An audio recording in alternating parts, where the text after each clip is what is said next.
It's basically a tradition on the channel at this point to review unorthodox Optimus Primes. And this one is the Flame Toys Furai Model Optimus Prime G1 model kit. Yes, that's right, model kit. This is basically a Transformer mixed with a Gundam, and you get this. This is a Flame Toys Transformers model kit. Now, yes, this is not my first one. This is actually my fourth Flame Toys kit.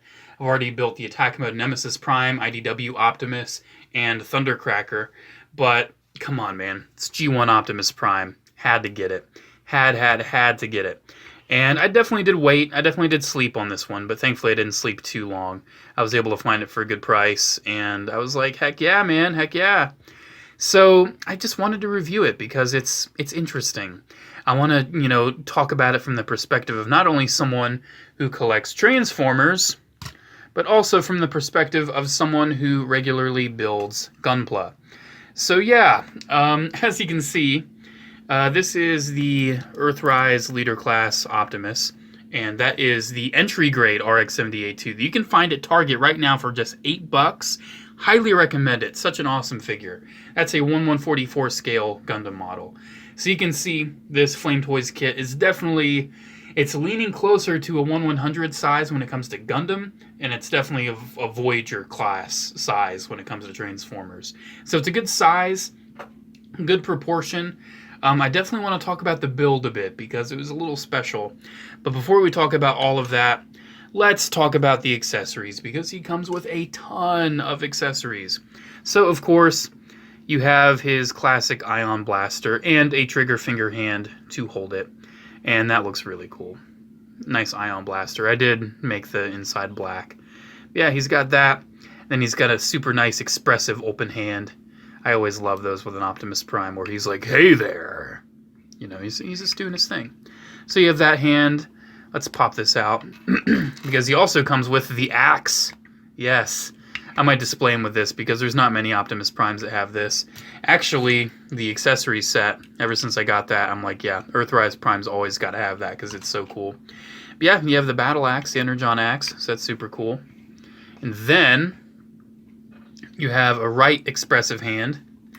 And then you have like these left and right sort of like gripping hands. Kind of like claw hands. I'm sure they're useful for something. They're definitely useful hands. And then you have left and right pointing hands. So that's great. It's always nice to have Optimus point at things. And then you have fists, which are always nice to have Optimus punch things. And then you have left... Ooh, oh my goodness. Please don't break. Please don't fall. That would be horrible. And you have left and right trigger finger hands. So, yeah, definitely a lot of hands, a lot of options, and I think that's really great. So, I want to talk about the build before I talk about the actual figure. The build wasn't too bad. The biceps were definitely a little complicated. It's just the order of operations with the hinges and everything. It struggled.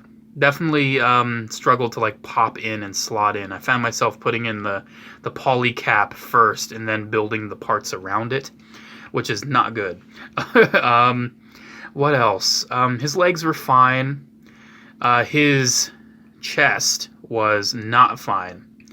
So you can open up his chest and flip this piece up, which we'll talk about that piece. And you can see Matrix of Leadership. And I did go in there with a little bit of gold and silver and just touched it up a bit. But yeah, got a nice little Matrix of Leadership molded in there. But this piece was impossible to get in. The only way for me to get it in was to shave a little bit of plastic off the front. Literally the only way I could get it in. So that was definitely annoying. Definitely not a fun time trying to get that all sorted. And any other little nitpicks?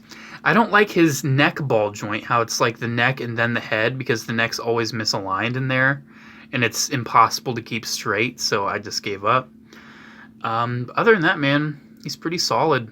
I mean, you saw him fall. Nothing really fell off of him. He's a pretty solid kit. I don't have a lot of complaints. I do have on my Attack Mode Nemesis Prime, like the polycap for his waist. Like the polycap on that was starting to split. So I don't know how long they'll last on this G1 Prime, but hopefully they'll last longer, and hopefully he won't have any polycap joint splittage, because that would be horrible. One thing I do have to say though, moving his arms up and seeing that is pretty garish. That is something that Bandai would never do. Even though it's funny because I brought in the entry grade Gundam, and that's pretty much exactly what Bandai did. But this is a super simple entry grade. I can forgive it. This was made to be like one of the simplest kits to build because this is literally for beginners. This thing, the complexity of it, I would say is pretty on par with a high-grade Gundam model, even though the plastics used are definitely different. It's a definitely different kind of plastics. It's heavier, and I feel like cutting off the gate marks. You can see I try to clean up the gate marks pretty good. There's definitely some undergating going on, which is very appreciated. But some of them were a little hard to cut. Definitely some of them were hard to cut. But overall, man, this thing's pretty great. Very few stickers, too. Just Autobot symbols on the shoulders and some nice metallic ones for the headlights. It's pretty much all the stickers you get, all the stickers you need. Because he does have clear eyes. Even though I actually didn't keep his eyes clear, I actually made them metallic blue. So you do have clear eyes, but they look even deader than these. Because they're like that same dark blue clear. Because, I mean, you can actually see it with the Matrix of Leadership, how dark the clear blue would be. You can see the difference between the eyes that I did in the Matrix. So yeah, man, let's look at the sculpt, because this is classic G1 Prime.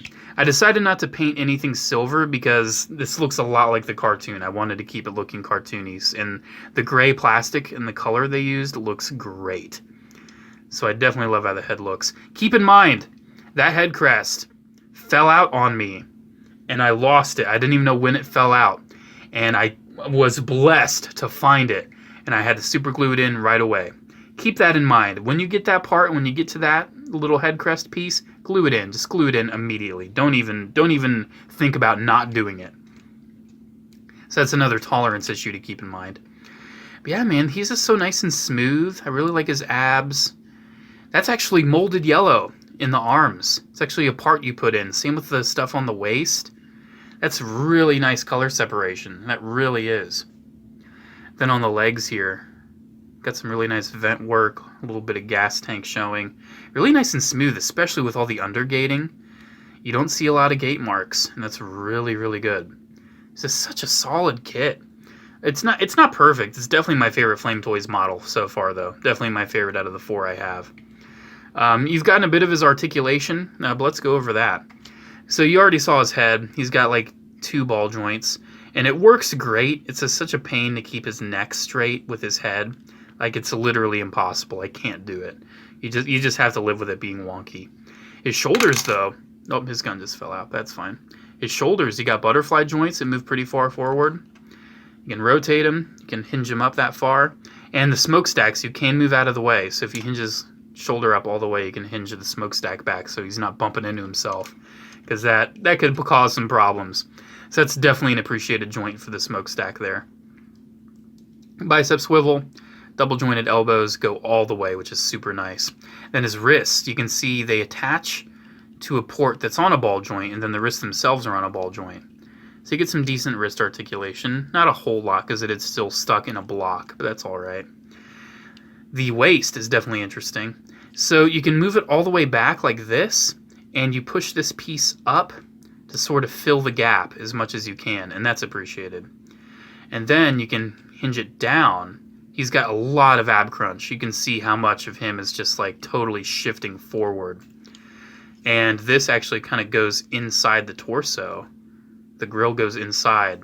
So you get a lot of nice ab crunch. And then when you move the legs, I would suggest moving the skirting out of the way first. Because otherwise it's going to kind of click and clash on itself. So move that out of the way first. Then you can see you have a hinge that goes. And by the way, that was super hard to click in too. You see how that's kind of like a clamp where those pieces clip together? Such a pain. Oh my gosh. But you have a hinge there that gets you more forward range. So you can get a lot of range forward. Like seriously, look at this. That is some insane posing right there.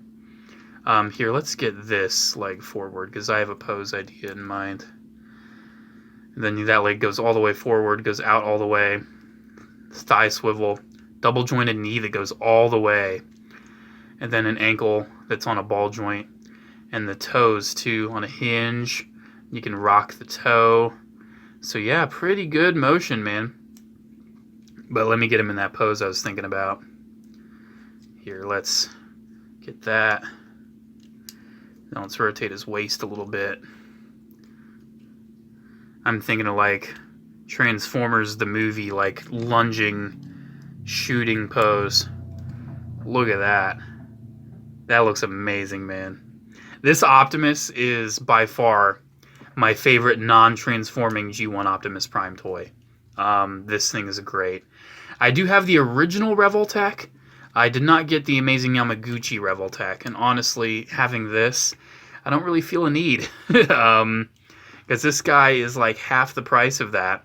Sure, it was a model kit, sure I had to build it, and sure, the build was not always fun and enjoyable. But still, I mean, this figure's really nice. I really recommend it, man. If you're a Transformers fan that's also into Gunpla, if you want to get some Flame Toys stuff, this is a good place to start. It's G1 Optimus, so where can you go wrong with a G1 Optimus Prime? I mean, it's G1 Optimus Prime. Love this figure. It's not perfect when it comes to the build, but when it comes to the actual finished product, it's pretty great. It's a pretty great finished product. So guys, thank you so much for watching. Shout out to the patrons of Patreon. You guys rock. Thank you so much for your continued support. If you want to become a patron, the link is down below, as well as the links to all my social medias and all that. Have a good one, guys, and I'll see you in the next video. Bye.